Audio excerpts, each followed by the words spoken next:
Director of YISA, the Yale Initiative for the Interdisciplinary Study of Antisemitism.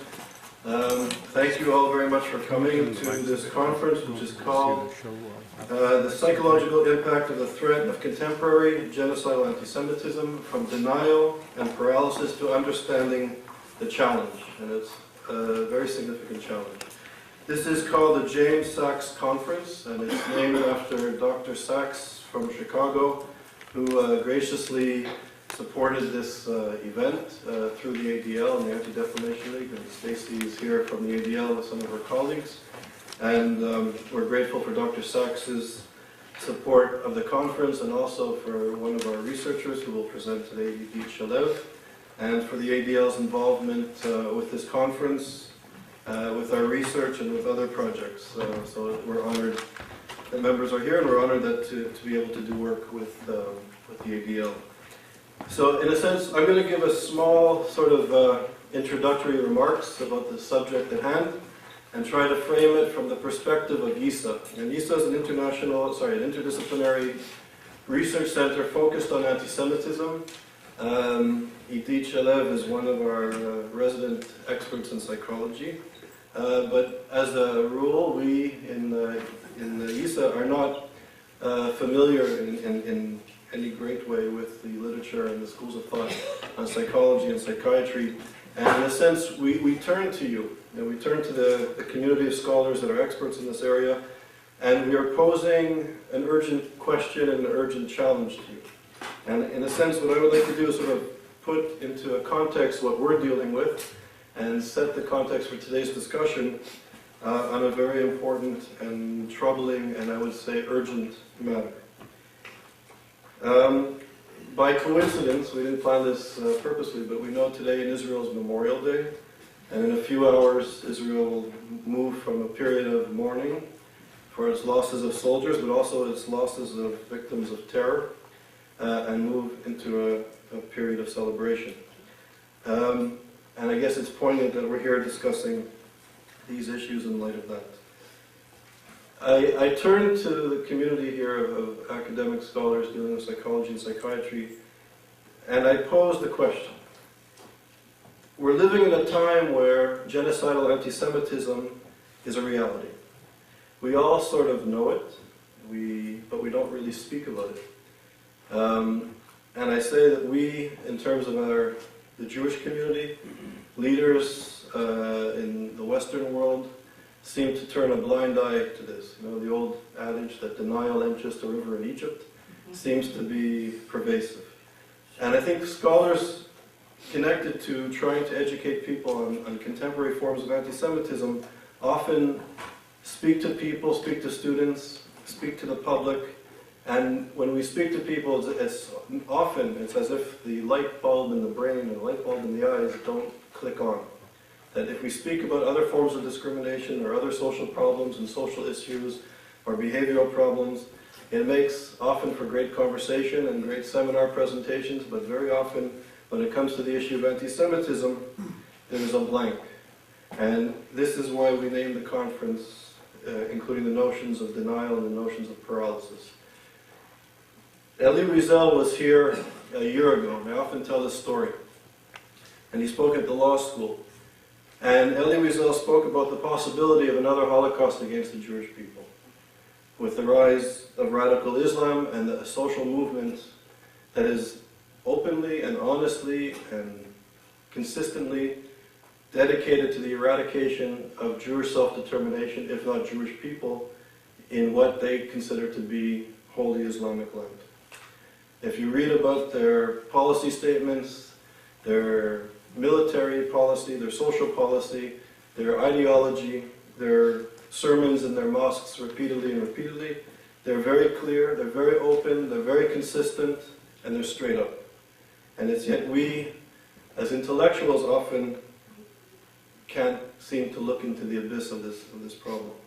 So Elie Wiesel was at Yale University, and he spoke about the possibility of another Holocaust. And for me, I grew up in Montreal, and Elie Wiesel has strong connections to Montreal, and I would hear him speak several times a year growing up. And for me, Elie Wiesel not only symbolized a survivor of the Holocaust or a witness of the Holocaust, but he also, to me, sort of symbolized the humility and wisdom of the great rabbis, of the great tradition of rabbis. And he also was very much dedicated to notions of human rights and narrowing the gap between being an innocent bystander when in the face of injustice and doing something, and not to be a passive observer, but to do. And this is a very important part of Jewish ethics, among other type of ethics, including human rights and international law, or the spirit of it. So to see Elie Wiesel speak to the Yale Law School about the possibility of another Holocaust was, the indignity of it was pathetic. That here he was in his lifetime, approaching 80 years old, and this is what he had to say to the Yale students and faculty.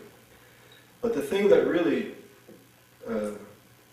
got me at a profound level is the fact that he said the thing that really bothers him, as if this was not enough, the thing that really bothers him is that people are silent. And he said, where are the students? And where are the faculty? And where are the political leaders? That nobody is engaging this issue. And that the silence really disturbs them. And I think in the words of Martin Luther King, it's not the behavior or the actions of the few bad people that disturbs him or bothers him, but it's the inaction of the vast majority of good people that is dangerous. And I think we see this inaction. Even, I would say, scholars who study anti-Semitism cannot bring themselves to say, at times, that this is beyond the red line, that this is a form of anti-Semitism that needs to be stopped. We're sort of entered into this postmodern notion of all narratives are equal, and the narrative of the anti-Semite and the genocidal anti-Semite somehow is equal to that of an Israeli child having pizza or going to a discotheque. That the notions of truth and right seem to be very much upside down. I had a similar experience meeting Natan Sharansky. And I met him in Israel. Natan Sharansky said that when he was in solitary confinement in a Soviet prison on a hunger strike, he knew that one day he'd be free in Jerusalem because, as he put it, housewives and students were marching in the streets of Western Europe and North America, and he knew one day he'd be free.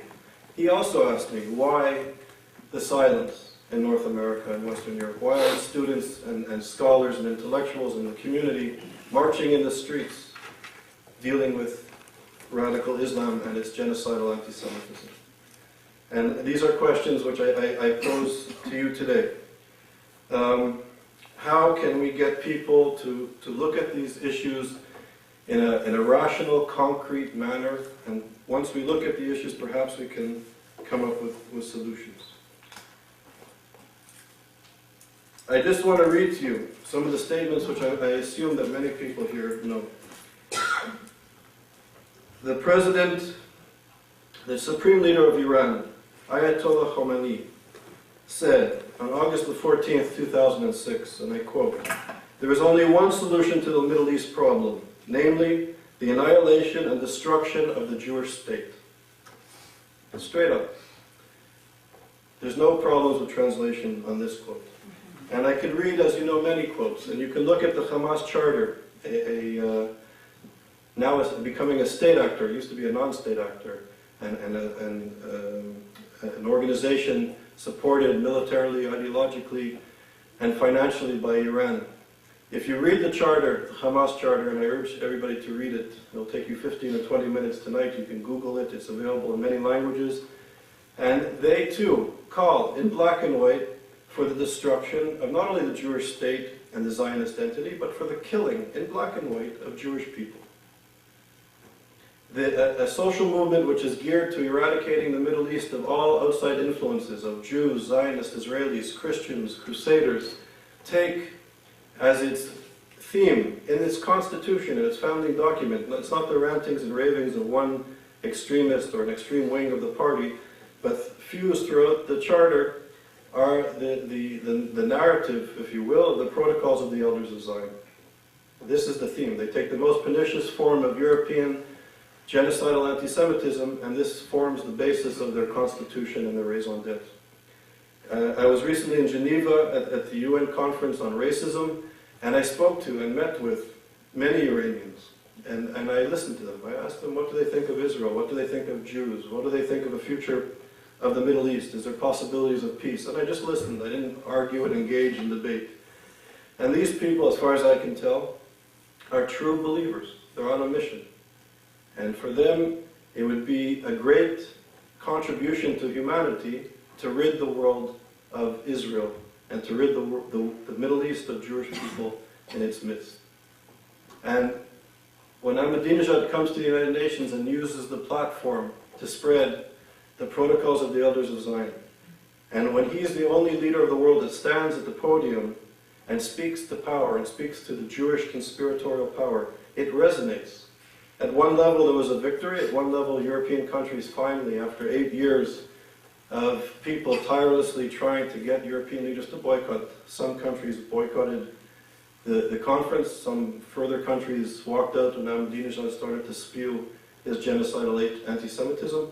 But it was after 8 years of lobbying, they finally, some of these countries just walked out on a speech but participated in the conference, which is a small victory, I suspect. But at the same time, he represents in a sense, in his rhetoric, is representing the disenfranchised and the marginalized, and it's having an impact. When secular South Africans were at a rally listening to the Deputy Foreign Minister speak, and she spoke about many issues, but when she spoke about how the Jews control and are corrupting American financial powers, 16 to 18,000 people gave her a long-standing ovation.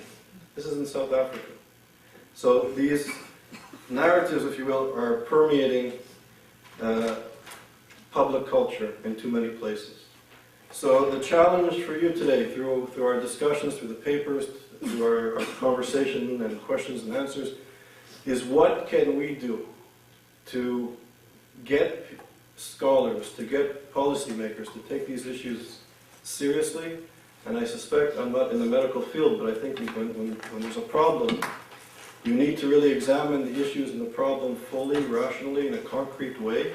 And once we understand the problem, perhaps we can come up with solutions. But it seems to me that we're stuck in denial, we're stuck in paralysis. So I hope through our discussion that we can try and figure ways to go forward. So I'm sure we're going to be in for a productive day with the scholars who are here. So the first speaker and the keynote speaker today, we're very honored that he's here with us. Stephen Hopefall will speak today. The title of his paper is called The Impact of Terrorism and War on Tearing the Self and the Fabric of Society. Professor Hopefall is the Judd Marjorie Weinberg Presidential Professor and Chair of the Department of Behavioral Sciences at Rush University's Medical Center, where he frequently leads workshops and lectures.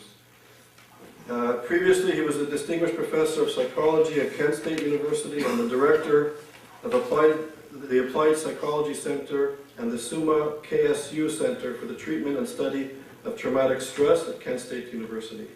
He was formerly at Tel Aviv and Ben-Gurion University and was the co-chair of the American Psychological Association Commission on Stress and War during the Operation Desert Storm, and he helped to plan for the prevention of prolonged distress among military personnel and their families. He's published widely on many issues, including he authored a book which was entitled Stress, Social Support, and Women, The Traumatic Street, The Ecology of Stress, and Stress Culture and Community. And he's written over 180 academic journals and chapters and edited volumes and books. So it's really an honor and a pleasure that you are here with us today.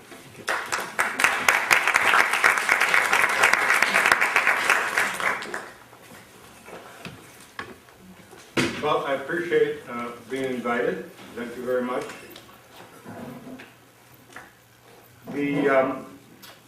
When Charles invited me, and I was going off to Australia to work on the fires, so and he said, "Come and speak about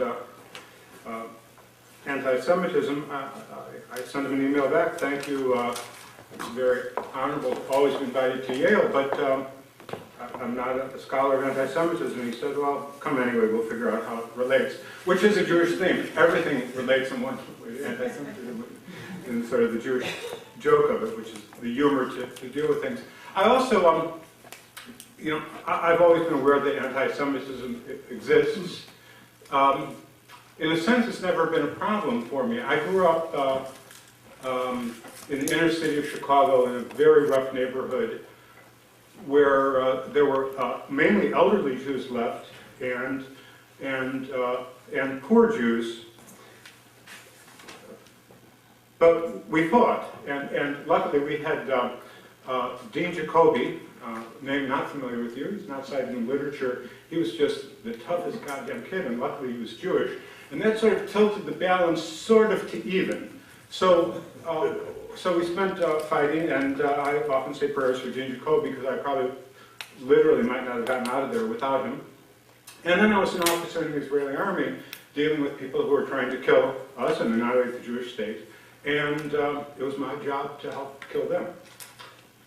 Not out of malice. There's a very strange psyche within the Israeli army, Torah HaNeshek, the purity of arms, which they teach you from the first time they put a weapon in your hands, that you should never use a weapon for an impure act. And that's a very hard concept to wrap your brain around.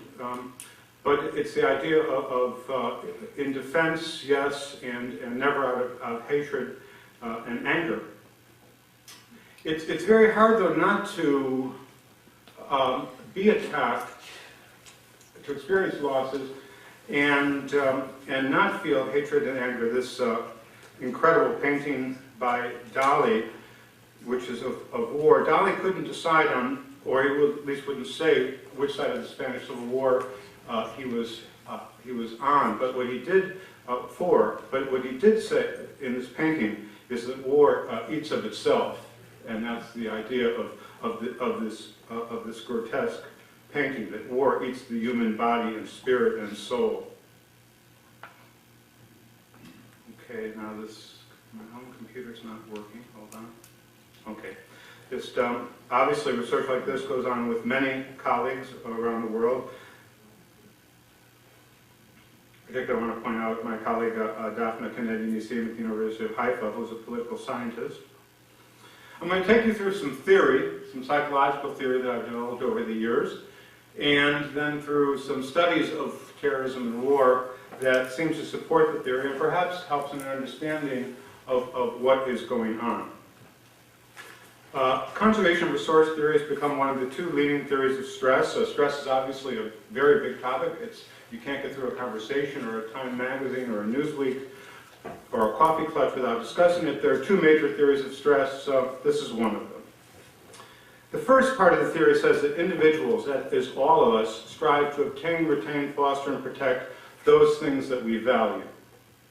And therefore, people are directed to cultivate resources even when stress is not occurring. So we're trying to accumulate those things that we highly value. Then, when threat of resource loss or loss occurs, people enter a different kind of phase in which they mobilize resources. For what reason? To offset, limit, or reverse impending or actualized loss. Because resource loss meant threat to survival for evolutionary history and due to social conflict and issues of territoriality, we are tuned to be in a defensive mode regarding resource protection and fear of loss. Said another way, loss spells the end of survival. And therefore, from the very core of all levels of neurology, from basic brain to all the way up to pre-cortex, we must be attuned to loss first and foremost. What that means is over-tuned to loss first and foremost. What that also means by implication is that gain hardly matters to survival. What matters is not losing. At the point of input of our brain, and therefore if our brain, our biology, and therefore if our biology, our psychology, and therefore if our psychology, our culture. What I mean by resources are those things that we value. They're of course perceived, but first of all, the perceptions of what is a resource, what is really important to us, what is valued, is reality-based. So there is survival-based, family-based, human-based.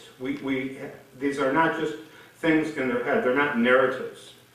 Secondly, appraisals are generally products of real occurrences. not social constructions. So the things we appraise, the threats that go on, are real. Now, I said earlier we are hypersensitive to threats, but the threats still are really out there. Then the social constructions that exist tend to be shared. So we tend to be stressed about the same things. Because if you take ideologies like hatred, like the Jew, Arabs, the terrorist, these are social constructions, and the media and dialogue then creates a common social theme. So much so that, just to step aside, just to give you an example of this, when I'm asked today whether I'm a liberal or a conservative, I can't answer the question, because for me it depends on which theme you're talking about, and even pragmatically which situation you're talking about. But that's not allowed at places like Yale, where there's, you're supposed to be you're a lefty or the right, the center. They implies that there's a more monolithic theme, but the social constructions actually move us in very odd ways that are actually not consistent with themes. Hence, appraisals do not differ greatly for people for at least major stressors. So that's one of the first and major points. I'll say this on a very simple level. For the most part, you are stressed out about the same things that I'm stressed out about if those things were happening to me, or my things were happening to you, for the most part. Otherwise, and why this particular painting? Well, if it wasn't true that we share these common themes of appraisal of what is stressful, for one thing, this would not be art, because I could have drawn it and you'd say, oh, I could have done that. Well, I couldn't have done this, and you probably couldn't have either.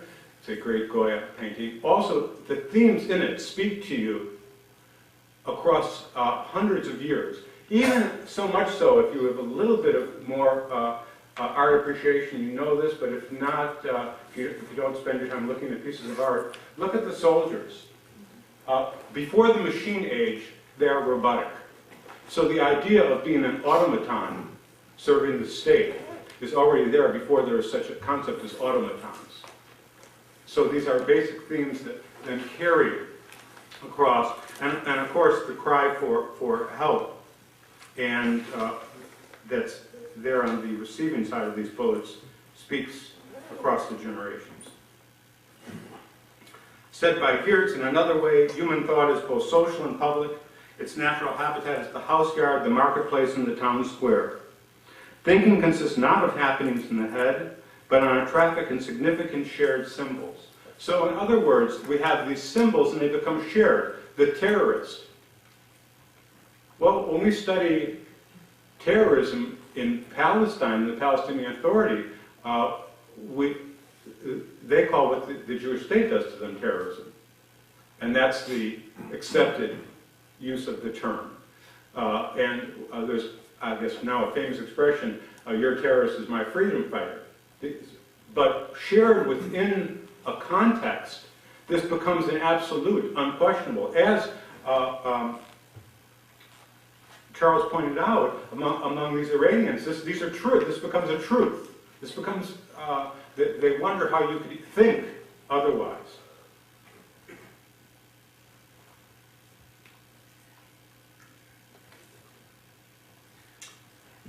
So what I mean by resources then, just to take it a step further, are these objects, conditions, personal characteristics, or energies. Which ones? Because you could say that, well, tuba playing is a resource. No, the ones that we centrally value, and the ones that are critical especially for allowing us to obtain, retain, and foster and protect those things that we centrally value. What's most important to you not to lose? Family, health, life itself. Self-esteem. The set is actually fairly small and centralized. These resources also are socially interconnected, and even individual resources such as self-esteem are linked to social conditions. So I have self-esteem because I'm the CEO of a large bank, and then the world turns a step, and now I am in disgrace. So all that self-esteem is based, even though it seems, as the author once called it, masters of the universe, becomes perhaps a inmate in prison. Also, very important that life events are too static as units. And so, in other words, just by way of example, war itself is not necessarily stressful. Or you could say that felt very safe in Israel. If you yourself are in a protected position, and it's not happening to you, or you are under particular threat, maybe an opportunity to make money. Sex tends to get better during war. You know, there's all kinds of good outcomes that could come out of it. It depends on where your place is amidst the theater of war. Are you in the theater of war, or are you outside the theater? Divorce. Divorce is not necessarily stressful. If you get rid of the person who's been making you crazy and who is abusive, and you go to someone who is wonderful and esteems you and thinks you're the most wonderful person on earth, that's a happy day. Okay? So it depends on what are the exchange of resources, the degree of loss of resources that are going on. Just very quickly, you can read them. These are the resource types. You have object resources, condition resources, personal resources, and energy resources. And again, they are quite universal. So then what is stress? Well, stress occurs then in circumstances that represent a threat of loss or actual loss of the resources that are required or the endpoints that are necessary for what? Well, to sustain a concept that I wish there was one word for it, the individual nested in family, nested in tribe. Because we are all three of these things at once. We are biologically so, and we're psychologically so. I'll give you just a quick example of very much involved in individual stuff. Did my last paper get accepted? Can I buy a certain shirt? Things about myself. And then you get a call that your child is sick, but it looks okay. Now I'm individual nested in family. Okay. Now I get another call, go to the hospital, God forbid, child's really sick. But now all those individual things are just absent from my psyche, and I'm entirely involved in this nexus of family. Tribe is, in a sense, more interesting. If you're a soldier, you're very much involved in tribe, but we see it with sports, people coloring themselves and even killing over their sports team. Also saw it on September 11th. I'm not the kind of, I believe I'm very patriotic, but I'm not the kind of American that believes you have to put a flag on your house. When September 11th occurred, for some reason I found 6 or 7 smallish flags in my garage. Must have been from my kids from some school thing. I stuck 6 or 7 flags on my front lawn, and they stood there for 2 months. Because my tribe was attacked. And one of my colleagues came to work crying the next day, and a lot of us were upset. I'm sure you were. But she said, what I'm really upset about is I want to kill them, and I'm a liberal, and I'm not supposed to want to kill them, and I don't even know who they are, but I know I want to kill them. Well, the tribe was attacked, and it had cued into a very basic biology. So then, according to core theory, stress occurs in 3 circumstances. When these major resources are threatened with loss, when resources are actually lost, or where there is a failure to adequately gain resources following significant resource investment. I think the first 2 are completely clear. Just very quickly, the third one, I always say if it's true of love, then it's true. If you invest in a marriage, we say, I gave the best years of my life, and then something happens, that's tragic, that's very stressful. But I know quite a few men who did not invest in their marriage, and then went off and found a younger woman, and they were not at all upset over the dissolution of their marriage, perhaps of their bank accounts, but not of their marriage. They hadn't invested. So, or those of you working on your doctorate, perhaps, so you get a note from Yale, go home, you don't get it. Why is that stressful? You didn't have the PhD before. Well, you had invested time and energy and effort, and those are already spent, and now you had made the investment and did not get back quid pro quo. And some things that we study are highly stressful, and you know, I both study and also perhaps what I've always thought action was very important. So I also consult and work with governments and armies, and often find many of my friends say wherever I'm going, that's a good place to be coming from. Although I tell them it's not causal, but many tragedies that are experienced in the world, it's incredible that people ever can get over these losses. Well, without boring you too much over theory that might be out of the realm of what you're interested in studying, although I have to say core theory is used today in economics, and it's used actually in manufacturing in ways that I don't get. I was invited to give a talk and couldn't because I didn't understand how they were using it. So it perhaps has some interest here outside of the field of psychology. As I said, resource loss is disproportionately more salient than resource gain. If you go away knowing nothing else from this talk, that's the critical point to get. And let me give just a few examples. You tell a child you're dumb. What is the exact opposite of you're dumb? You're smart. What's the psychological impact of the two? Much greater. For many of us are still trying to publish papers getting over the teacher that told us we were dumb at one time. Your lover tells you, I told you if it's true of love, it's true. Your lover tells you, you know what, you're not very good in bed. How many times would that person have to tell you you're Don Juan, you're the best ever, to get over that? 30 years later, you'd still be in the back of your mind, or maybe in the front of your mind, if your relationship lasted, that would still be there. And the one bit of marital advice I give, I try not to give marital advice. As a psychologist, people are constantly asking for advice. They're not listening, they're not going to take the advice, but they're asking for it. But I always tell young men, if she asks you if her behind looks big in that dress, the answer is no. And I have some young men that are so naive that say, but what if it is? I say, no, you don't understand at all. The answer is no. Not possibly. Do not go there. Absolutely. She will never get over it, and you will never end suffering from it. Okay? Because loss is disproportionately more powerful than gain. Second, people must invest resources to protect against resource loss, recover from losses, and gain resources. When I have an insult to my esteem, I invest other assets of my esteem, or I invest social support and go to friends to boost me.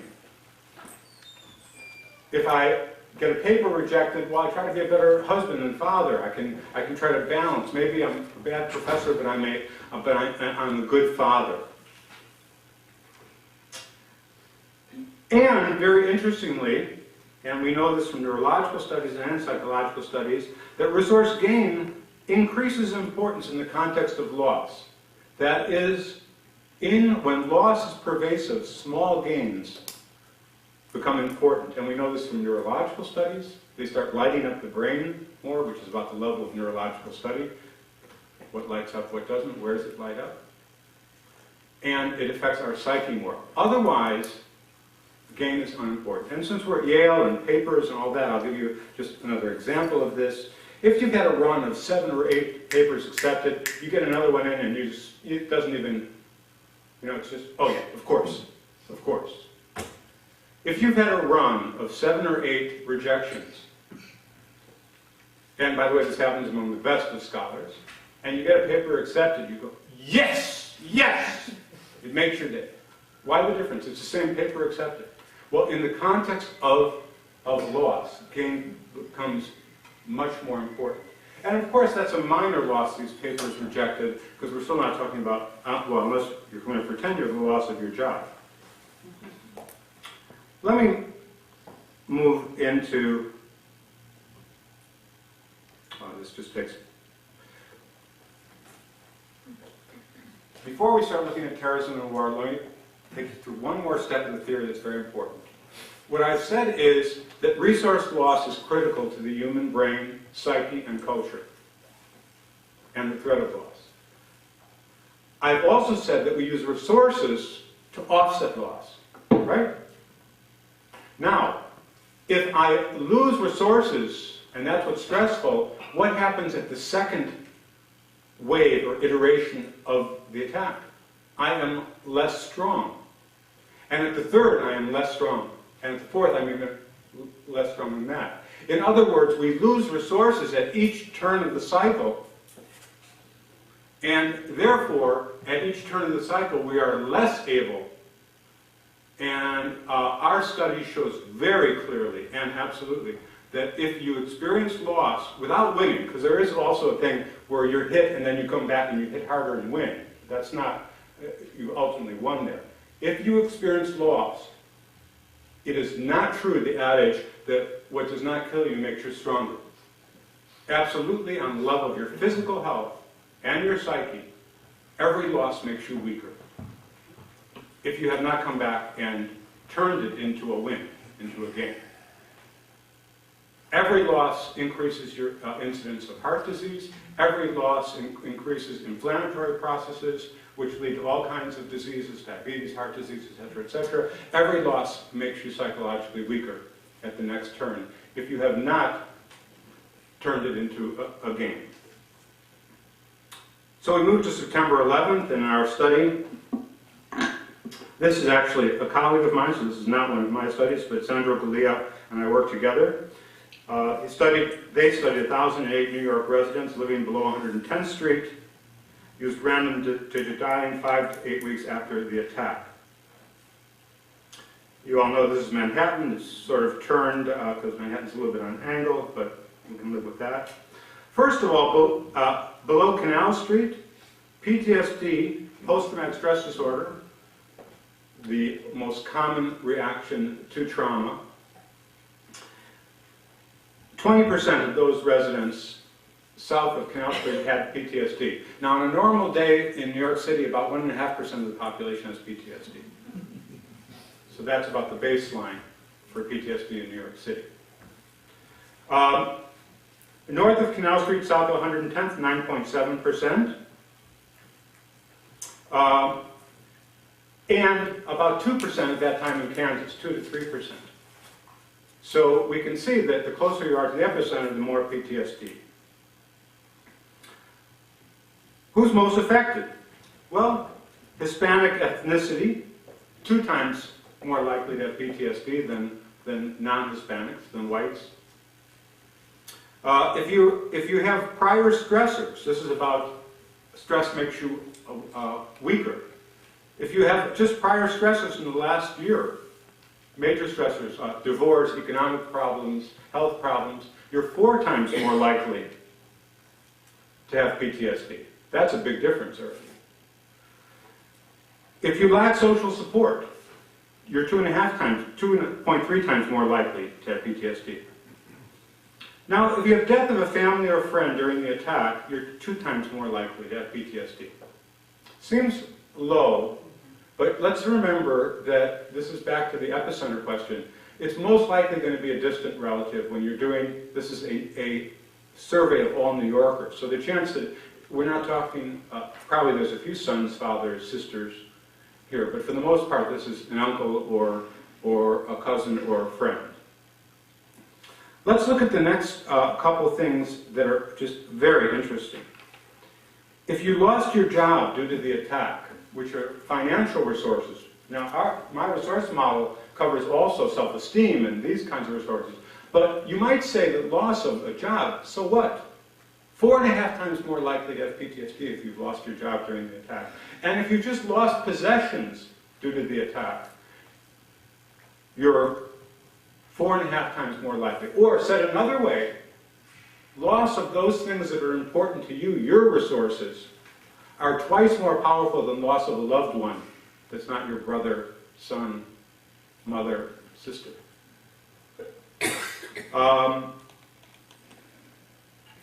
I pay very attention to income, probably because I had a family that didn't have much of it. And always remember, the thing that, the word for work is livelihood, because that's what it is for most people. It is what allows them to live. And so loss of possessions or loss of their job is a very, very dear, not simply materialistic kind of loss.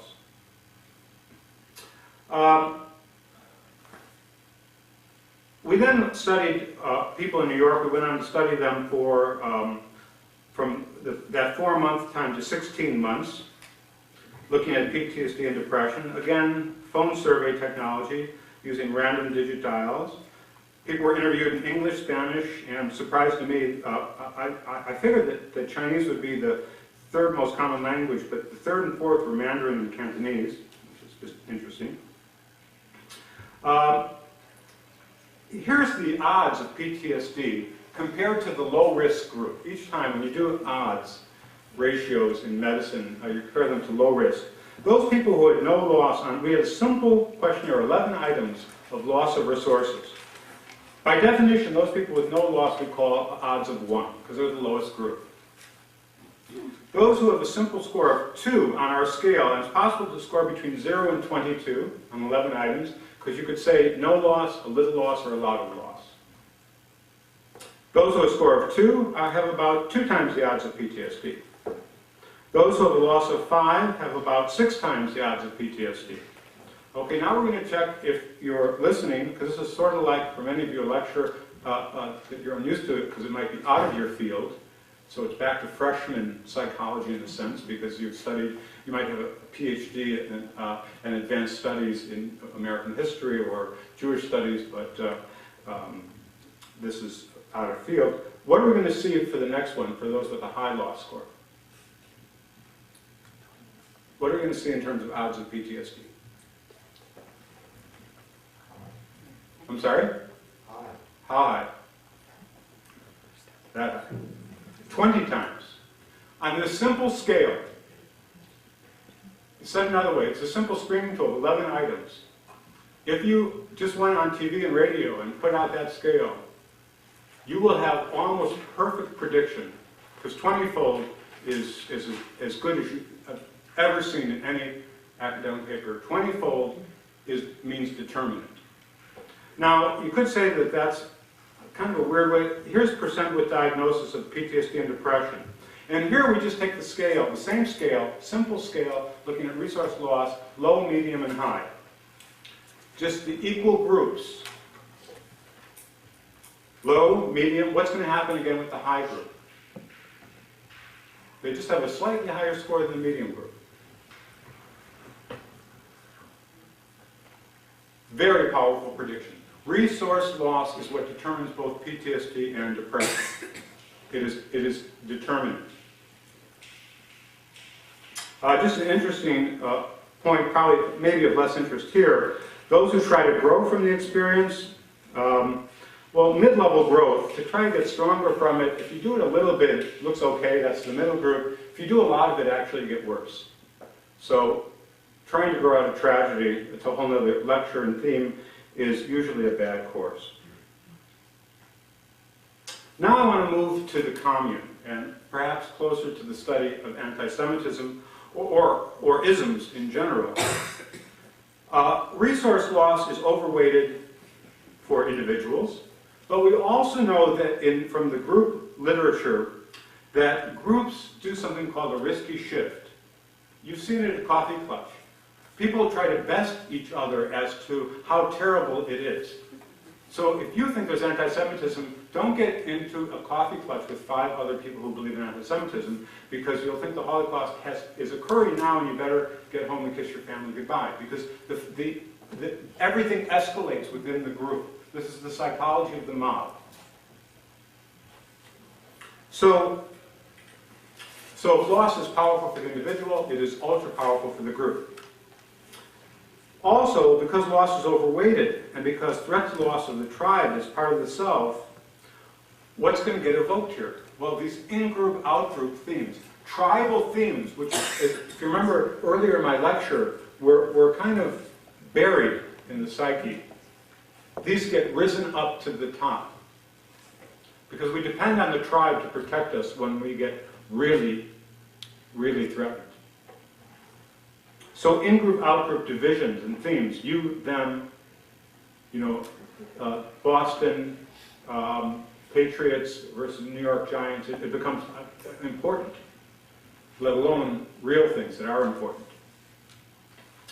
Also, because people increase interconnections at time of loss, what we have is some reverse influences of social processes. Social processes tend to be supportive. Attachment theory, we have some psychoanalysts here. There is nothing more basic to the human psyche than attachments. But these attachments tend to go haywire under times of severe threat and actually have a reverse effect. Also, some other odd things occur here. Because you're not soldiers in the army, you lack practice coping repertoires for these kinds of situations. So you look to outside sources for solutions. I'm willing to bet that even among liberals, that most Americans actually look to President Bush, God save us, for guidance when September 11th occurred. Where else could you? He is the person you have to look to. And you look to outside sources. People, suddenly, the synagogue's filled and churches filled for the pulpit to explain to them the context of what's occurring in huge numbers. Also, a couple of other things go on psychologically. High stress engenders what we call cognitive narrowing. That is just at a time when you think I need to have a broad-based view of the world and of problems, I become more narrow. Why? Well, because when the saber-toothed tiger attacked, you have to respond like this. Or if suddenly you're attacked from another tribe coming into your camp, there's no time for deliberation. The only time is to switch on survival mode and to act.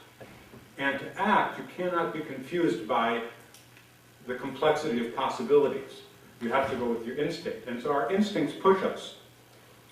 I have all the pages of the New York Times from several months after the attack of September 11th. And if you look at the public opinion polls, the American public strongly wanted Bush to attack someone immediately and in over 70% of the US population. And it went on for several months. He actually showed quite a bit of leadership to actually resist the polls at that point. Because we want an easy solution. We don't want to look at the complexities of what terrorism is and what it might be. We want a simple solution. Isolationism, attack. Two easy solutions. Attack them, we don't know who they are, it's okay, attack them. Oh, and by the way, another interesting part of the tribal, what was the American group, what subgroup in the United States made the biggest shift from, no, we shouldn't attack them, more isolationist ideas, more domestic policy, to kill them? I'm sorry? Soccer moms. Mothers of young children. That's who soccer moms are. Normally, couldn't care less about foreign policy. In the polls, made the larger shift from I couldn't care less to go kill them. I don't care who they are, they're threatening my children. Hence, media and political construals of events deeply affect people because we don't have a template.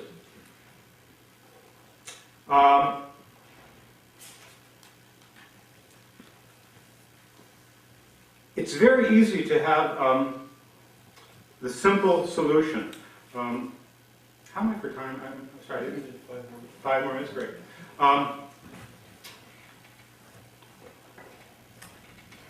Well, what I can tell you about this meeting, I was at a meeting in which the future chief of staff of the Israeli army was a mere lieutenant general, not yet major general, and it was they were being briefed on terrorism, and he made a show with the 10 or so foremost experts of terrorism in the room, with the 17 chiefs, senior deciders of the Israeli military in the room. He made a show of not listening, because he had a simple solution to errors.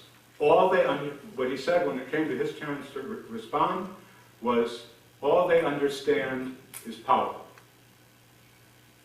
well, this is the general that, of course, made a mess of the Second Israel-Lebanon War, because he didn't understand that they understood more than power. But he had a simple solution that guided him. It worked up into a point.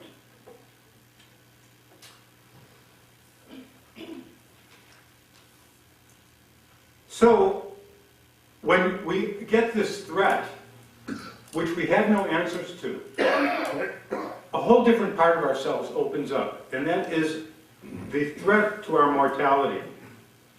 And we respond with extreme protective views at this point. We make a very risky shift to the extreme. Or as the famous, if you know blues, Lewis Allen song sung by Billie Holiday, southern trees bear strange fruit, blood on the leaves and blood at the root, black bodies swinging in the southern breeze, strange fruit hanging from the poplar trees, the story of the African-American Holocaust. These are terrible photographs of lynchings in the United States. When a black was lynched, it wasn't enough just to hang them. They were almost always cleaved first, that is, torn asunder with a cleaver, and burned, kept alive as long as possible. So a lynching would have been really a much more positive thing to have happened. The other reason we have these postcards is over 100,000 of them were sent in the U.S. mail. And these, I should have photographed the back of these, because they say really telling things like, "Hi, Aunt Sophie, happy Thanksgiving, hope you come back for the next holidays." And the Postmaster General had to stop the sending of these, because just like, not that our Holocaust is the same, but as the threat of genocide, anti-Semitism, it just becomes, the majority just become normalized to the situation, accepting of it. Hence, Israelis showed pictures like this. They become, I'll go back to these, more incensed against Palestinians, against terrorists. And we have to remember that the other side, with even less censure, is showing these pictures. So each side has a media which is crystallizing the psychology of threat that the other side has on you. And what must you do when there are such threats? You must attack. Just to go, just want to point out this one more bit of data. Here we studied a large segment of both Jews and Palestinian citizens of Israel, so Arabs living in Israel. And what I just want to point out to you here is if you look at what happens, psychologists and psychiatrists usually study depression and PTSD. But the only point I want to make here from this, I won't go through the statistics, is at the same time that depression and PTSD goes up as terrorism and war occur, I'm sorry, this one's Jew, well, I guess I just moved forward here. Hatred of others, so they want to exclude Russian immigrants more. Hatred of an ethnic other. That idea of the, remember I said in-group, out-group. That other group becomes more threatening. You hate them more. You want to get rid of them. Dogmatism increases, and you increase your support for political violence. And by political violence, we meant extreme measures that would, all measures wouldn't be acceptable, simply put in the Geneva Convention. So extreme actions.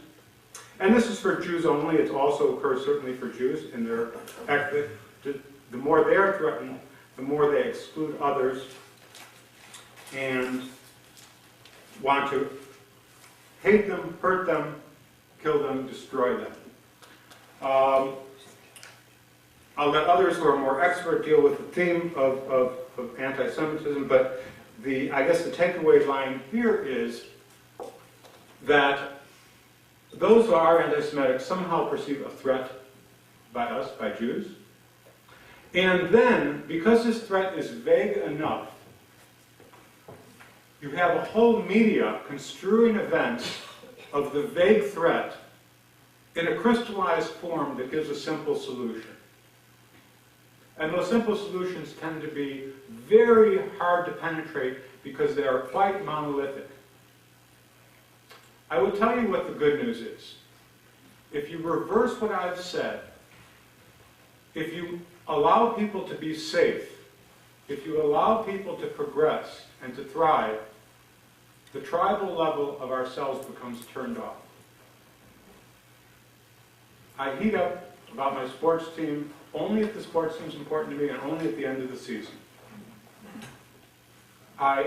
When Israel is not under threat, I go on and think about other things, even when I live in Tel Aviv. So that is also the potential solution, because where we have to get hope is when Ahmadinejad created this exhibit making fun of the Holocaust in Iran, in Tehran. It embarrassed the Iranians, and they had to pay people to go, because the Iranians said, too much. And what they're also saying there is we're not threatened enough for that stage. If we can turn this around and lower the threat, as my grandfather would have told me, in every generation, it's not that anti-Semitism will go away, but the threat of anti-Semitism, in other words, for something happening to it, at least here and now, will also dissipate,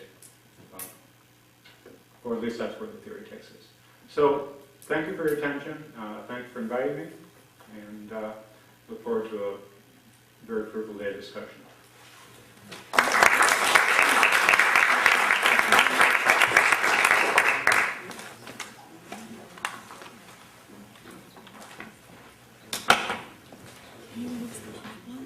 Right.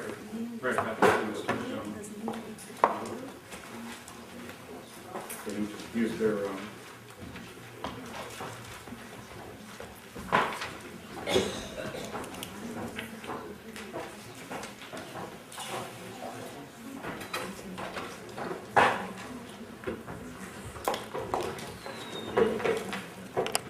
Neil is a visiting professor here with us at YISA. He's been with us for 2 years. The title of his talk is Why Well-Intentioned Westerners Fail to Grasp the Dangers Associated with Anti-Semitism in the Muslim World. Neil is a visiting professor at YISA, and he's a tenured professor of psychology at William Patterson University in New Jersey. He's also the director of the honors programs in social sciences at William Patterson. He received a PhD in psychology at Harvard University and a master's degree in comparative history from Brandeis, as well as a BA in history from Brandeis. He's published widely. In his last book, he authored a book called Bad Faith, The Dangers of Religious Extremism. He's also wrote a book called Mass Hate, The Rise of Global Genocide and Terror. He's written widely on issues of social psychology of hate, terrorism law, the Arab-Israeli conflict, and anti-Semitism in general. So it's a pleasure to have Neil back with us again.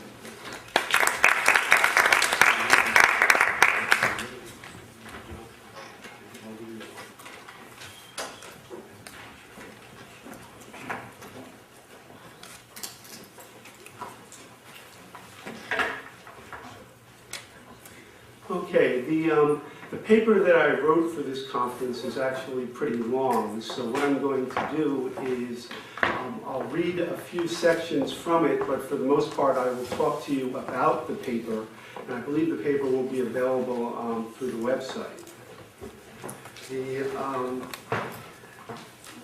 The title of the paper, Why Well-Intentioned Westerners Fail to Grasp the Dangers Associated with Anti-Semitism in the Muslim World. It's a long one. All my book titles were two-word titles, and I was trying to think about how to shorten this. I didn't come up with much. The one thing I came up with was not so important, which I thought encapsulated the way that most people think about Muslim anti-Semitism. But then I realized that that would give anybody talking about my paper a very easy way to put it down by simply saying Kressel's paper is not so important. For now, I'm going with it, but I'll give it some thought. Many observers of the Middle East and world affairs just do not seem very much concerned about contemporary Muslim and Arab attitudes toward the Jews. These observers, some of whom are themselves Jewish, have largely dismissed warnings about the rise of a dangerous new anti-Semitism in the Middle East, as altogether unjustified, overblown, or otherwise unworthy of significant attention. Although some in this group of skeptics are unconcerned because despite their political interests, they remain uninformed about what is really going on with regard to the Jews, many others view warnings from mainstream Jewish organizations as the byproduct of an overly sensitive Jewish psychology, or worse, as a nefarious political move designed to divert the gaze of honorable people from Israel's own human rights abuses.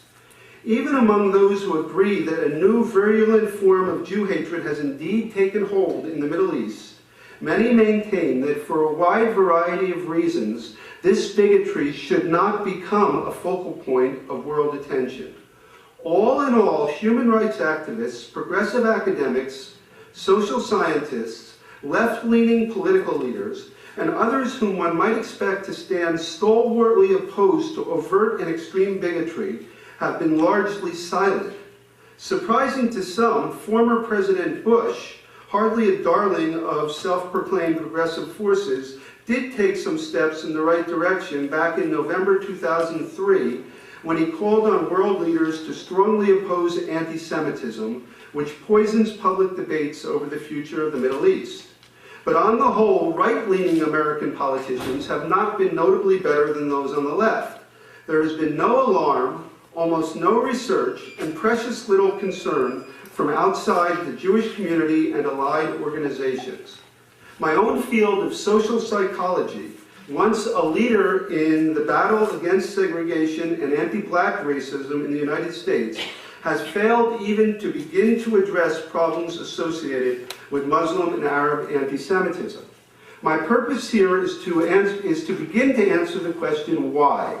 Holocaust movies command huge audiences, and books and educational programs documenting the Nazi assault on European Jewry are still a growth industry.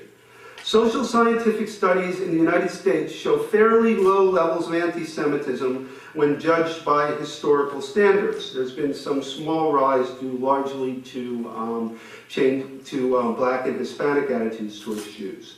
Students in many schools are taught the fundamentals of racism and sexism even before they are taught the fundamentals of reading and writing. Both major political parties in the United States claim an unshakable commitment to the State of Israel. Why then, under such circumstances, have so few observers from outside the Jewish community been able to understand and grasp the dangerous nature of revitalized anti-Semitism in the Middle East? Now, here's where I'm going to stop reading and start talking about the paper. First of all, although I am a psychologist by training, and although I have done a fair amount of psychological work, this is not a psychological paper.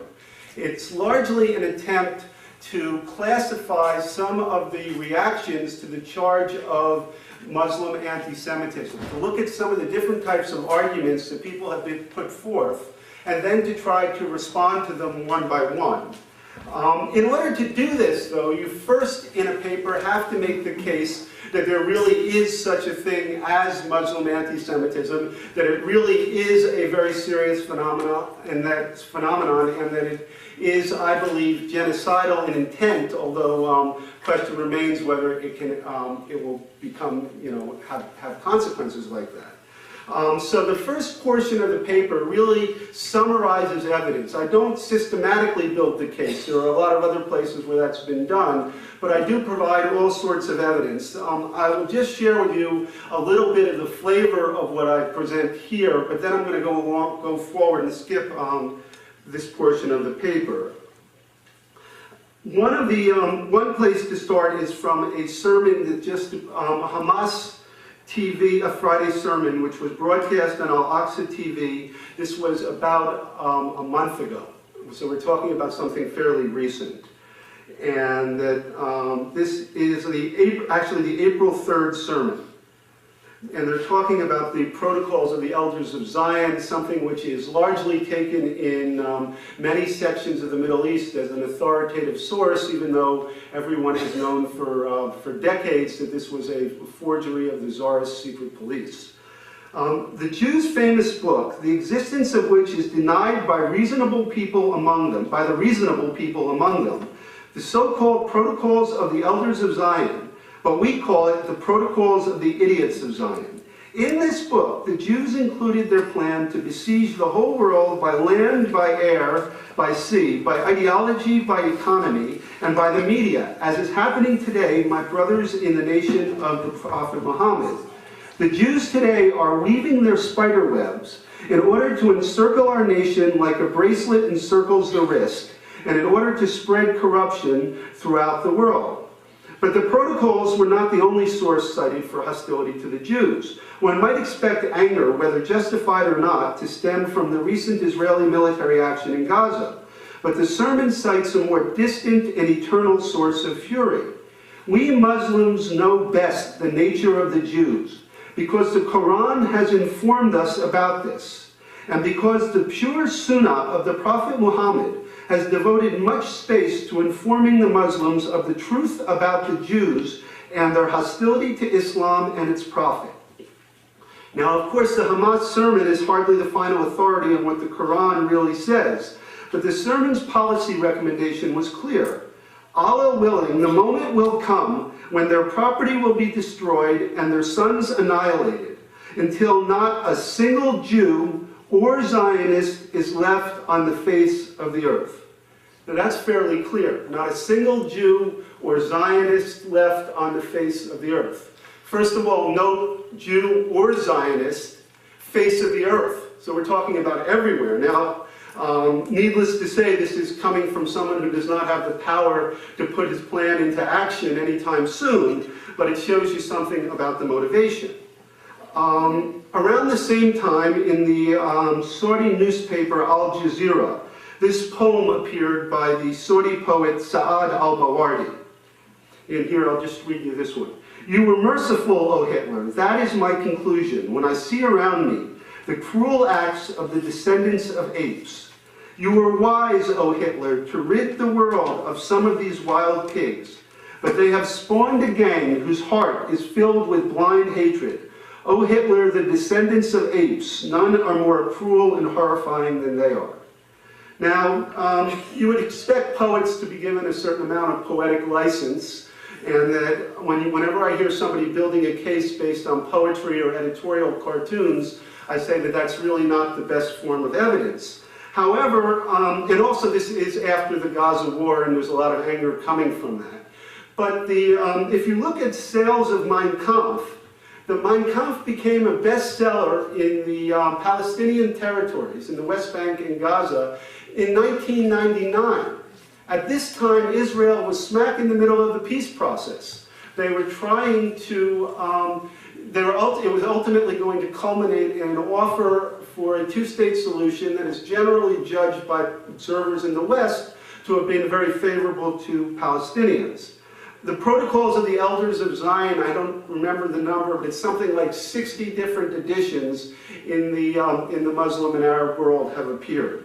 And that these have appeared many times over the last few decades. So what we are talking about is not just a reaction to the war in Gaza, although that certainly intensified things. Anyway, I go on and on citing this type of evidence. Because I am a social psychologist, we do look for quantitative evidence, and I've talked to many colleagues who say, well, why can't you show me some data? And I say to them, well, part of that I did write, one of the articles that I discuss in here is something that I wrote in the Chronicle of Higher Education back in 2004, where I charged that social scientists have largely ignored Muslim anti-Semitism. If they've ignored the problem, there's not going to be any quantitative data. Now, there's a lot of reasons for this. You don't go around some of these areas where there's rampant anti-Semitism saying that you'd like to explore people's attitudes. You're a Jewish researcher, you're sponsored by the Anti-Defamation League, and you'd like to know their opinions on the Jews. That those types of scholars just don't seem to last very long. And I call this the Daniel Pearl effect. And that drew a lot of negative response. What I'm saying is you only have to kill one person. And Daniel Pearl was not, by the way, somebody who was out there in terms of advocating for Jewish interests, although he was Jewish. So you can just imagine if somebody like myself were to go into these areas and start expressing my views and doing research, that's not going to happen. But that's only part of the problem. The other part is that in the social scientific community, there is very largely a sentiment that we've all got to get along. And the way that we get along is by trying to encourage Muslim moderates. And that we want to find people who are very influential Muslim moderates, people who have a lot of power in their own community but are also moderate. And one of the problems is that a lot of these people are not moderate about anti-Semitism. They're not moderate about Jews. They might be moderate about things like, for example, Sheikh al-Sudais, who was the imam from the main mosque in Mecca. He makes a comment that the 9/11 attacks were wrong, and Muslims shouldn't have done that.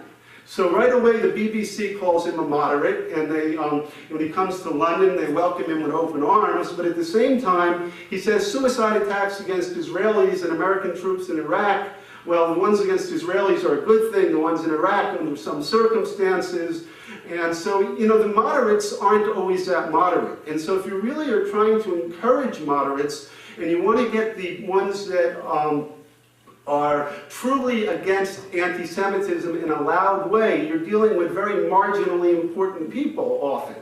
And when you want to deal with people who have a large following, then what happens is that you're dealing with people who are not free of anti-Semitism. So maybe better not to explore. Maybe to leave, in the fight against bigotry, maybe the idea is to leave just this one stone unturned. And that seems to be the attitude that prevails. But anyway, there is some data. The Pew Global Attitudes Project in 2005, a group with no readily apparent agenda with regard to the topic, found these figures for Americans about holding favorable views of Jews. 77% of Americans hold favorable views of Jews. Only 7% hold unfavorable ones. For Germans, 67% hold favorable views of Jews. For Spaniards, 58%, Frenchmen, 82%, Russians, 63%. All of these in this survey said they held favorable views of Jews. Now, a recent ADL survey, I think, shows that these numbers are worse than they appeared at this time, but you're still seeing overwhelmingly in the West that the Jews are held in pretty high regard. Now, if you move to Jordan, you find 99 to 100% with unfavorable views of the Jews. The number for Jordan for favorable views of the Jews was 0%. I never see 0% in surveys. And then in Morocco, a moderate pro-Western country, 88% hold negative views of the Jews. In Pakistan, 74% are negatively inclined. In Indonesia, 76%. Even in Turkey, a potential member of the EU, 60% hold negative views of the Jews. So I think there's not much of a problem building a case for the existence of this Muslim anti-Semitism. So for me, the question is, why is it that other people don't get this? What I did in the paper, and I'm not going to have time to share all of this with you, is that I analyzed a lot. I wrote 3 articles in the last few years dealing with Muslim anti-Semitism. They all came at it from a different point of view. One was trying to ask the question of how dangerous is it? Just what are the barriers to these sentiments actually becoming operative? Why is it, in other words, given the existence of this hatred, that there hasn't been a larger body count? And what's the potential for that changing? Another one dealt with why the social science community has neglected Muslim anti-Semitism. And yet another one was dealing with a causal model for why there is so much hatred of the Jews in the Muslim and Arab world. This last one was published in a journal, and the entire issue was dedicated to people responding to my argument. And most of the responses were fairly negative to the argument that I made. So what I did in the paper here was I gathered together a lot of the arguments against Muslim anti-Semitism being important. A lot of the things, some of them were letters to the editor written in response to things that I've written. Some were from this issue, some were other people's work. And I kind of gathered that together as my source of data. And then I tried to classify the types of responses, or the types of reasons that people gave for why Muslim anti-Semitism was just not so important. And in the paper, I include some of the letters. I don't know, I guess I have about 10 more minutes, five. Okay, I'm not going to read the letters then. I'll get right to my system of classification. I think that they fall into 10 useful categories. And I will read down the list. I'm probably going to only have time to read to you my assessment of what the arguments are, and then you'll have to go online to see how I kind of develop responses to each of them. But some of them are definitional arguments. They say what we say is anti-Semitism is not really anti-Semitism. The first one is so silly that it's hard to believe all the attention it gets, which is the argument that Muslims can't be anti-Semites because they are Semites. That shows up a lot, and anti-Semitism gets its meaning historically. And that I'd almost be inclined to just abandon the use of the word anti-Semitism and just say Jew hatred, except that is sort of conceding a point that somehow this type of Jew hatred might be different and better than the past type. So I'm not quite ready to give that up. I also think that when you write anti-Semitism, you should write it without the hyphen, which sort of implies that it is a historically defined concept rather than something which is against Semites. But anyway, I'd like to quote from Robert Wistrich, who said that the membership of Palestinian Arab leader Haj Amin al-Husseini in the Arabic-speaking branch of the Semitic linguistic family did not deter Heinrich Himmler, the ruthless head of the SS, from wishing him every success in his fight against the foreign Jew. So that, or Bernard Lewis, who says that anti-Semitism has never anywhere been concerned with anyone but Jews and is therefore available to Arabs as to other people as an option should they choose it. The next argument is that all criticism of Israel is not anti-Semitic. Well, I've never heard anybody say all criticism, and I get this line from David Hirsch, who was at YISA, wrote a very good paper on anti-Semitism and anti-Zionism, and that he says that no one really ever makes this argument. And there's nobody in the Jewish community who says all criticism of Israel is anti-Semitic. This is always a straw man thing. And that Sharansky and others have proposed very logical schemes for differentiating between anti-Semitism, criticism of Israel when it's so extreme that it becomes anti-Semitism and when it's not. But anyway, a good portion of what we are talking about doesn't involve anti-Israel sentiments. It's anti-Semitism, pure and simple. And so that even if you were going to cross out that whole category, there's plenty left. The next one is no one hates the Jews, they only hate the Zionists. If you look at the way the term Zionist is used, you'll find that it often refers to medieval Zionists, or you'll hear that it talks about the Zionists living in South America. And what they mean by Zionists is very often so obviously Jew that they talk about, for example, the Zionist book, the Talmud. That has no historical meaning at all, and I think that anyway, you can do away with that argument pretty quickly. The next argument is more difficult. This comes from, well, one place it comes from is a woman named Sumbul Ali Karamali, who wrote a book called The Muslim Next Door. This was a nice book where she tried to emphasize positive aspects of Islam, and she clearly is somebody with her heart in the right place. But her position is that there is nothing anti-Semitic about Islam, and there's no point talking about Islamic anti-Semitism. Let's focus on the positive. Let's accentuate the positive. And she then goes through and talks about some elements of Muslim history where Jews were very well treated. And the problem with all of this is that she is trying to bring about the right kind of world, but simply by assuming that it's already here, she doesn't make it so. There are many, many, many examples of people who claim to be acting under the justification of the Islamic religion and who can cite all sorts of religious texts. And there's plenty of historical evidence about mistreatment of Jews in the past, and that belongs in the discussion. Okay, the next variant on that argument is that nice people don't criticize other people's religious beliefs. And that since this comes out of religion, it's basically something you're not allowed to talk about. Well, the problem here is that religion becomes a shield for almost anything. And that under the heading of religion, we have seen all manner of evil justified, so that that argument is simply going to make it impossible for us to address all sorts of evil in the world.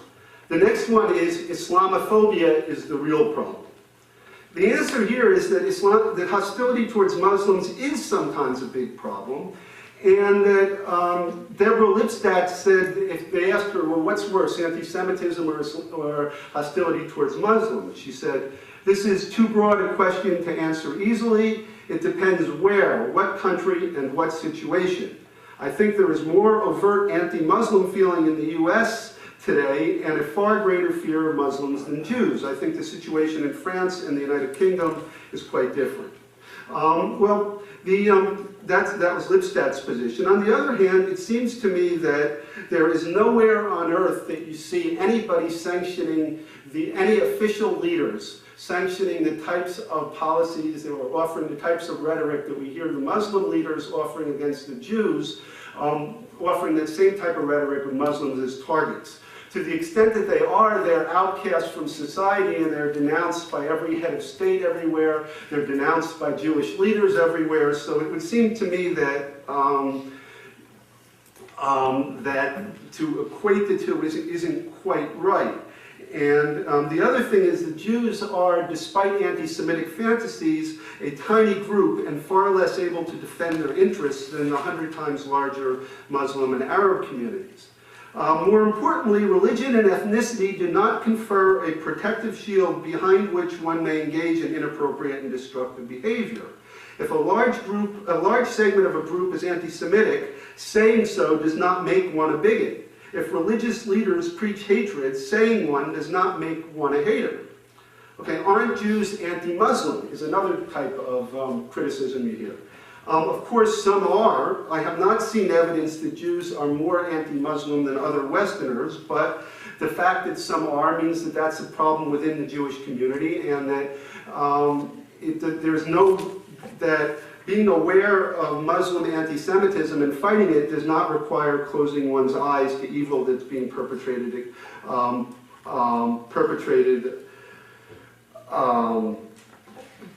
against Muslims or perpetrated by Muslim leaders in the name of their faith. Okay, next one is those who call attention to Islamic and Arab anti-Semitism are painting with too broad a brush. Well, there are some handful of theorists out there. These are theorists who claim that the bigotry is only a handful of people.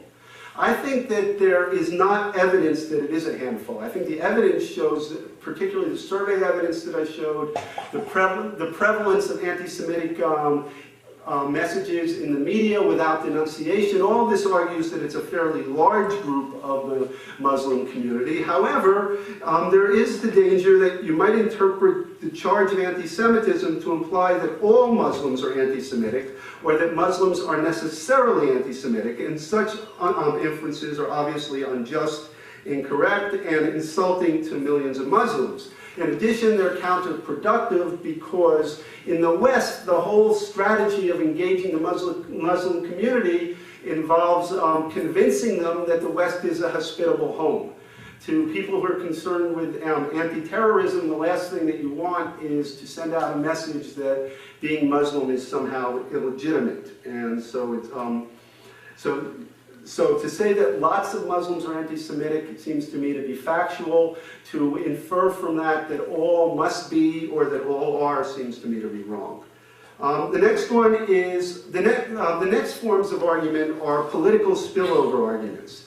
Here they'll say things like, the real issue is not hostility towards Jews, but sometimes there's a little understandable spillover from the Arab-Israeli conflict. I think, and then related to that would be, how else would we expect people to react to all those Israeli transgressions? Well, these are really two different things. To say that the Arab-Israeli conflict is causally important in creating Muslim anti-Semitism, that certainly is logically and factually true. It's a partial cause of what's going on. To say that that's all of the story is wrong, but to say it's a big part is correct. Now, to move on to say, how else would we expect people to react to all those Israeli transgressions? Well, this then becomes an argument about how many Israeli transgressions and how bad are they. And I get into that in the paper. I can't summarize that one real quickly. But the point is that regardless of Israel's transgressions, I think there was a talk here by Yossi Klein Halevi, and he said that Israel's doesn't have to be the best in order to defend itself against people who say that it's the worst. I can see I'm running out of time. I just want to list some of the other arguments without their refutations. There's the argument of bad history, that Muslims have always treated the Jews well, so how can we say that what we are witnessing now is a serious instance of dangerous bigotry? Well, first of all, even if they had always treated the Jews well, it wouldn't make what's going on now any better. And secondly, that's a misreading of the history. Next argument, it's historically inaccurate to say Islam contains the seeds of anti-Semitic belief. Well, here I cite all sorts of verses from the Quran and from the Hadith, which are obviously anti-Semitic. The Christians are another argument. The Christians are deeper enemies of the Jews. I think that there's no evidence right now that the level of anti-Semitism in the Christian community is anywhere near what's going on in the Muslim community. Then there are bad motives arguments and ad hominem arguments, which are essentially irrelevant. But there's a lot of arguments which are benign neglect arguments. These are arguments which say that focusing on anti-Semitism, even though it exists, is not in the interests of the Arab-Israeli peace process, and pursuing that road is the best way to reduce Muslim anti-Semitism. Well, how can you resolve the Arab-Israeli conflict given all the hostility towards Jews? Or focusing on anti-Semitism is not a good idea if we hope to encourage Muslim moderates, and it does not advance President Obama's new plan to reach out to the Muslim world. Or focusing on anti-Semitism is not in the interests of the war on terror. I argue in here that all of these are basically fantasy positions. And then lastly, there are people who are anti-Semitic and say it's not the problem is not anti-Semitism, the problem is the Jews, and you'd be surprised how often this appears in print. There are distractions, and then there are very legitimate arguments about just how much anti-Semitism is there and how significant is it. I think that reasonable people can debate over whether this is a central problem, whether the anti-Semitism is genocidal, whether its consequences will be horrible or just bad. I think the question of intensity is a legitimate issue. Finally, just one last comment. I did not get into any of the psychology of why people hold the positions that they advance in here. That's why I said it was not really a psychologist's paper. However, there's all sorts of speculation that you can get into. My problem with this is that I feel like, given the politicized nature of this conflict, an attempt to jump to the psychological level of analysis before you've actually dealt with the expressed arguments would be received as explaining away the problem or somehow attacking the critic rather than attacking the argument. So I thought first we need to kind of catalog and respond to the arguments that exist, and that's what I tried to do in the paper.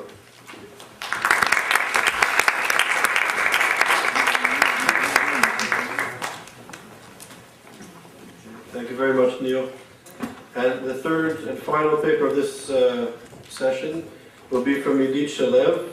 Idit's, the title of her paper is called Coaching for Killing: The Motivational Mechanisms Underlying Islamicist Terrorist Ideology.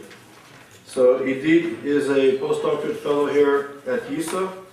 Her research draws from both her clinical and experimental social psychology background and perspectives, and is focused on motivational mechanisms which underline human behavior. She received a BA, magna cum laude, in psychology and special education at Tel Aviv University. She did a master's and also received magna cum laude in counseling psychology from Tel Aviv.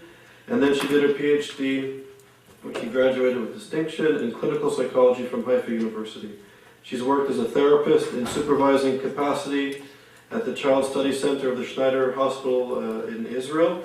She was a senior psychologist and taught at the School for Psychotherapy.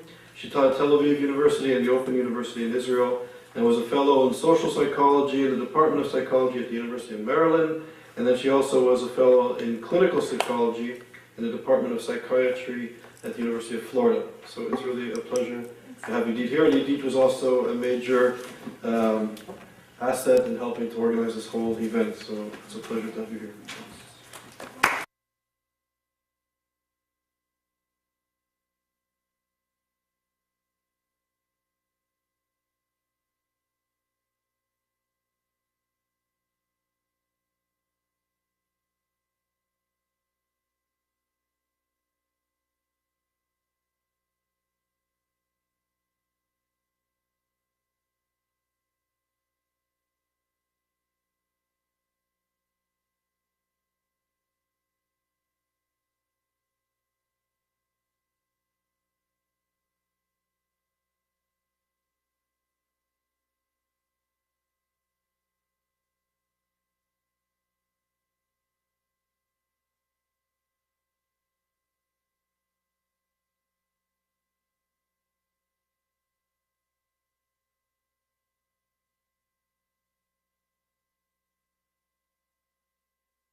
Director of YISA, the Yale Initiative for the Interdisciplinary Study of Antisemitism.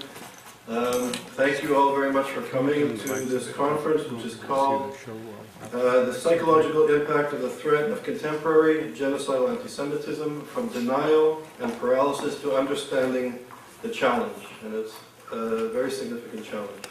This is called the James Sachs Conference, and it's named after Dr. Sachs from Chicago, who graciously supported this event through the ADL and the Anti-Defamation League. And Stacy is here from the ADL with some of her colleagues. And we're grateful for Dr. Sachs's support of the conference, and also for one of our researchers who will present today, Edith Shalev.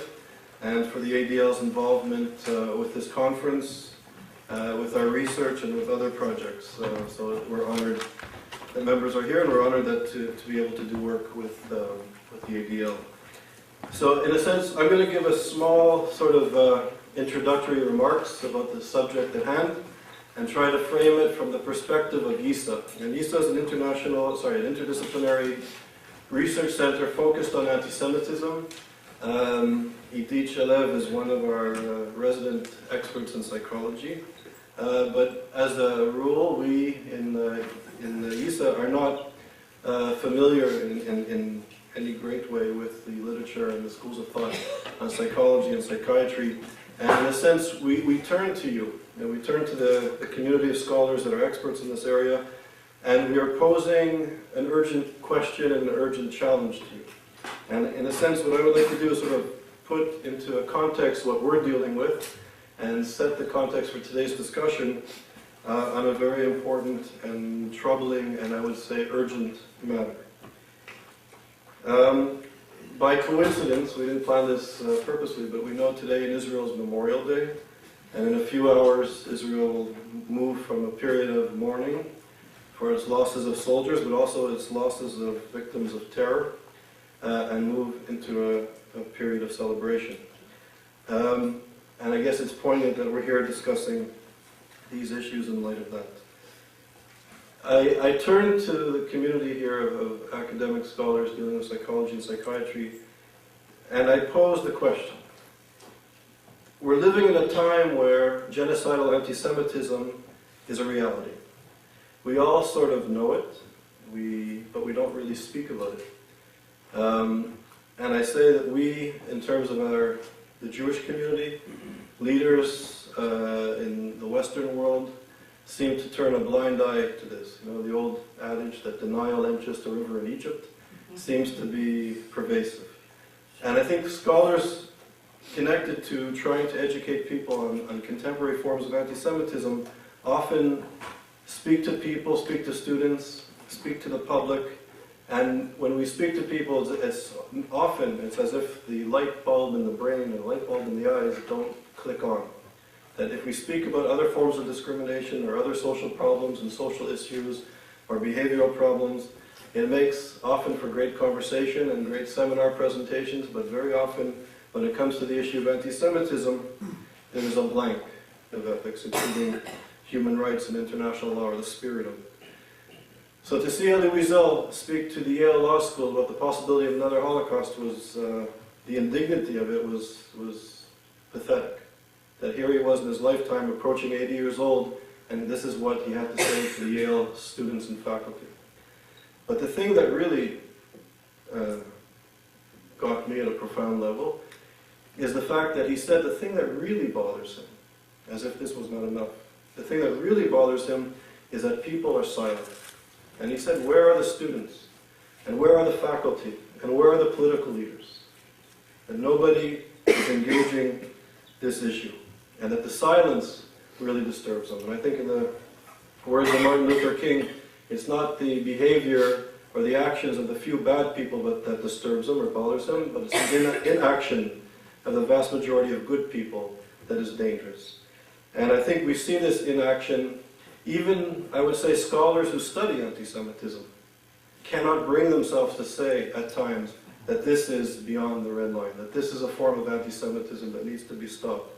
We're sort of entered into this postmodern notion of all narratives are equal, and the narrative of the anti-Semite and the genocidal anti-Semite somehow is equal to that of an Israeli child having pizza or going to a discotheque. That the notions of truth and right seem to be very much upside down. I had a similar experience meeting Natan Sharansky. I met him in Israel. Natan Sharansky said that when he was in solitary confinement in a Soviet prison on a hunger strike, he knew that one day he'd be free in Jerusalem because, as he put it, housewives and students were marching in the streets of Western Europe and North America, and he knew one day he'd be free. He also asked me, why the silence in North America and Western Europe? Why are students and scholars and intellectuals in the community marching in the streets, dealing with radical Islam and its genocidal antisemitism. And these are questions which I pose to you today. How can we get people to look at these issues in a rational, concrete manner? And once we look at the issues, perhaps we can come up with solutions. I just want to read to you some of the statements which I assume that many people here know. The president, the supreme leader of Iran, Ayatollah Khomeini, said on August the 14th, 2006, and I quote, "There is only one solution to the Middle East problem, namely the annihilation and destruction of the Jewish state." Straight up. There's no problems with translation on this quote. And I could read, as you know, many quotes, and you can look at the Hamas charter, now it's becoming a state actor, it used to be a non-state actor, and an organization supported militarily, ideologically, and financially by Iran. If you read the charter, the Hamas charter, and I urge everybody to read it, it'll take you 15 or 20 minutes tonight, you can Google it, it's available in many languages, and they too call in black and white for the destruction of not only the Jewish state and the Zionist entity, but for the killing in black and white of Jewish people. A social movement which is geared to eradicating the Middle East of all outside influence. And this is why we named the conference, including the notions of denial and the notions of paralysis.